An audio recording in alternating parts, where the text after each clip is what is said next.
great Bobby Belt. You ruined the morning show. Don't make me take off my belt. Don't make me take off my belt. We're not. Over to you, Bobby. How important is a good tight end? Well, I mean, we talking about football here?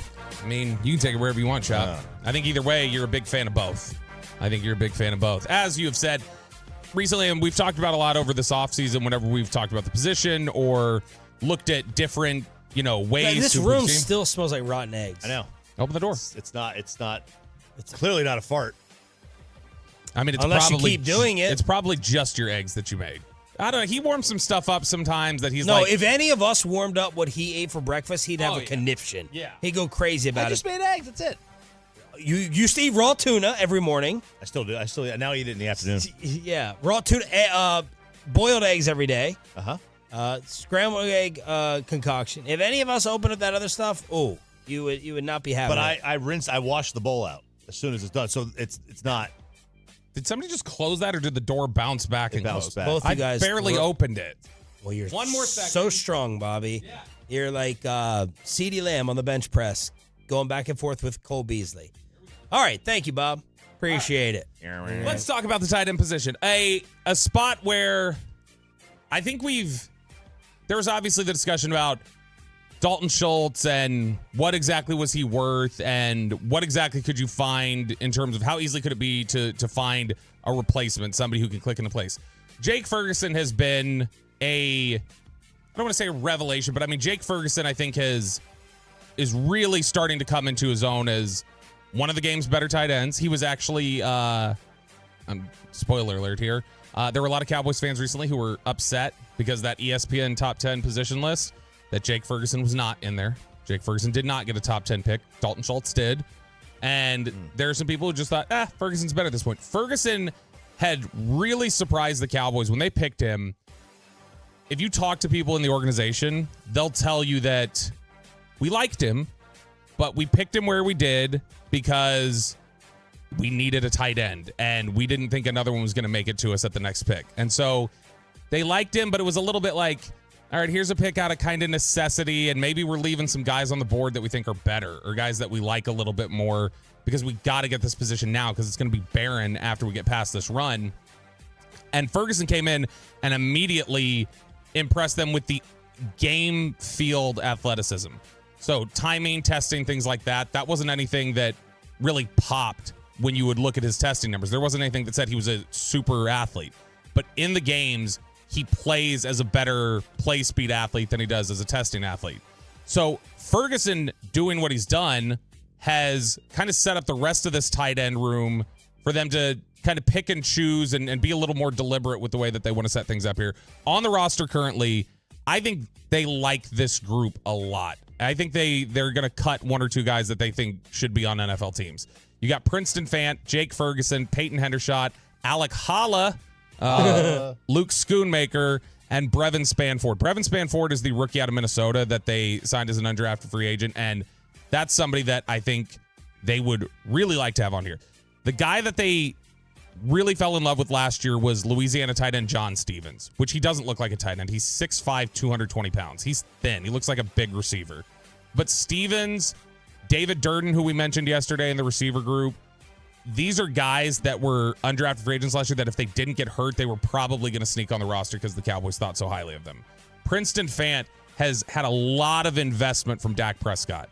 Dak when we talked to Jake Ferguson last year, he mentioned that Dak only goes off on you at practice or is in your ear when he sees something and he's trying to bring it out at you. Like it's somebody, he's not going to get onto somebody the same way if he thinks you just don't have it.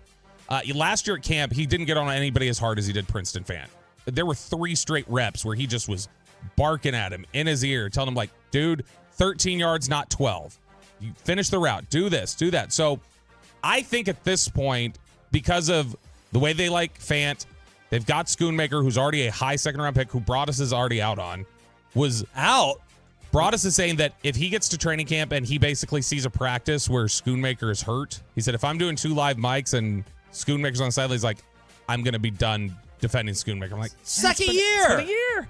Yeah, but he said it's was he against the pick when no, they drafted him? He was super high on Schoonmaker. And he's been frustrated by how slow he's been. It's been a very similar trajectory to this point as Tolbert. Like the same sort of thing of got hurt in OTAs as a rookie, wasn't able to participate, fell behind, never clicked into place the way they needed him to. The blocking was not, they thought he was going to be an NFL blocker like that kind of quality. He was not good enough there. He had a couple big drops last year. You remember there were like 2 different instances of Dak throwing what would have been a seam touchdown where Schoonmaker just couldn't finish the catch. I was really high on Luke Schoonmaker, and I'm going to have a little more patience than Brian, but this is going to tell me a lot how this training camp period goes for Schoonmaker. My issue is not with the pick of Schoonmaker. It's that they didn't recognize Ferguson was a good player. Well, they let Schultz go. That could have played in. You could give them credit for that. Oh, so let him go, but then showing that we have faith in Jake. Yeah, like it just seems like Yeah, but I'm saying, yes, showing letting Schultz go shows you have faith in Jake. Yeah. But then you turn around and you draft Schoonmaker, unless you're going, you're trying to recreate the 09 Patriots or whatever. No, I mean 2 tight end sets are still used a lot in the NFL. Like by offenses that people think are forward thinking. Shanahan uses a lot of 2 tight ends. Philadelphia, the year they won the Super Bowl and the year they went to the Super Bowl, they used a lot of 2 tight end sets. People look at it like you've said before, Chop. If you've got a really good athletic tight end, it creates a really difficult mismatch for most of the defense because they haven't caught up around it. I don't blame that. I think they figured out pretty quickly that Ferguson was good and better than they thought. And I think that my favorite player. He was great. His personality's great. He is. I love his attitude. I wish if they had 5 more of him, they wouldn't get embarrassed in their biggest moments. I don't want to attribute any quotes to anyone or do anything like that. I will just say this. If you hang around people in the Cowboys organization for a little bit, and you just ask them like, hey, tell me about your experiences with Jake Ferguson. What do you think about him? Everybody will have some sort of story of, oh my gosh, Ferguson, we were in the game. He said this to that defensive back.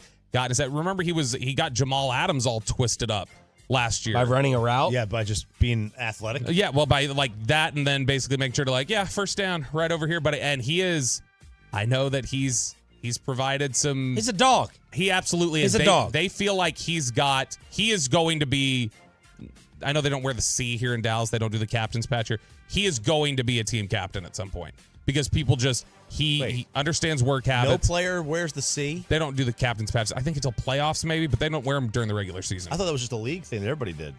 No, you don't have to. At some point, Dak has done that. He may have done it in the playoffs. I can't remember, but it definitely doesn't happen during the regular season because they also Dak rotate. Takes it off for the playoffs. They rotate captains every week. You remember, McCarthy votes on a new captain for each spot. Okay, did they do that under Garrett though? Was that like? I don't remember. They have their leadership council, which is not the same. Yeah, I know, air quotes there. They have their leadership council, and that's kind of their captaincy, but they vote on different captains every week. But Ferguson is a guy who, on the field, in the locker room, everybody here feels really comfortable about his progression. The one guy they don't feel good about here anymore is a guy who I think was a fan favorite initially, and that's Peyton Hendershot. Peyton Hendershot is on the outs, I think, with this organization. And it's an issue of Hendershot went undrafted, and I think when everybody saw him as rookie, they're like, wow, there's some dynamic nature to his game. He's really impressive. How did this guy go undrafted? I had heard from somebody, they said, yeah, there were some maturity questions. That's why he fell out of the draft. He was a draftable grade for a lot of teams. They had some questions. So since he got here, he's had issues with the drops. He's had issues, I think, being where he's supposed to be in certain plays on certain routes. And last year, he had become completely forgotten. It was bad enough, quote unquote, that they felt like they needed to spend that second round pick to get a second tight end in here on Schoonmaker, who's had his struggles. But there have been different times where Peyton Hendershot's not at practice. He's been excused today. Why? Don't know. They don't say, but he's been excused. There's a little bit of that nature of always something, I think. And you start wondering, when we've got as deep of a tight end room as we have, and we like the type of players that we have here, it's going to be easier and easier to kind of push him on the roster and find something else out. Now, Tolos are texting us that this rotten egg smell is a gas leak. I feel like I smell, I know the gas leak smells like. If it's outside, it may just be seeping in and we don't get the full. I smelled something like that this morning at my house. I got sponsors. Then it's following you. Someone told me it's water. When you don't run the water after a long time, you get that rotten egg smell. But I got sponsors coming in here, and I'm terrified. They're coming in here during the show. I'm terrified that they're going to come in here. Blow up? Yeah, and they're going to blow up the account because they think that we're just sitting here passing gas nonstop. I'm going to have to cancel the meeting. Uh-oh. Yeah. This is bad. No, it's not going away. You don't. What'd you say? Because we have a meeting? No, you don't. Yeah. No, I said sponsor. If you said that you smelled it at home, that means it is following you. No, I smelled when I walked outside. I didn't smell it in the house. When I walked outside, I was like, ooh, are we, maybe it was today. It was today. I was like, ooh, are we fracking in Roanoke now? Like I didn't. Is that what you think it is? We got fracking odors in the air? I don't know. It looks a little weird. Like there's a little foggy out. Maybe that's gas. Who knows? That could be. Wrapping this up here on the tight ends really quickly. I'm curious from both of you because there is, given their propensity to hold on a little bit, probably a year too long on guys that have clearly shown they don't have it, is there anything that can occur in training camp where if you see no progress from Luke Schoonmaker, you will reach a broadest point of like, okay, the guy, we got to start figuring out if there's something we got to do here to move on from him? No. Because of just the initial investment, it's sunken cost. Isn't it sunken cost fallacy at some point? His second training camp. It's a second training camp, and they don't need him to be good. No, but if you're talking about if you want to get anything, if you want to try and capitalize on any sort of trade movement or anything else. The Cowboys are the ones talking about how year 3 it has to click.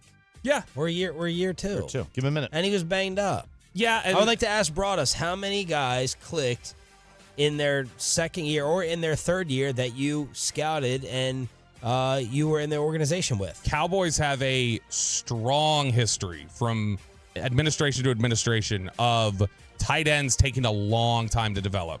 Dalton Schultz didn't click until year 3. Blake Jarwin, I think, was year 3. Martellus Bennett didn't click till he was way out of here. Scott Chandler was in Dallas for a little bit. He didn't click until like year 6 in Buffalo. Anthony Fasano. There have been a ton of tight ends throughout Dallas's history that they don't start really coming into their own until like year 3 or 4. It's just, it feels like particularly here with the Cowboys, there's just a little bit of a learning curve in what they're asked to do coming up from college into the NFL. Who's their tight ends coach? Lunda Wells. Okay. Who is one of the better tight ends coaches in the league. People like, and it's clearly not been a problem for Ferguson. And Hendershot contributed pretty quickly. So, I mean, I think there's a lot of only so much excuse making that you can have.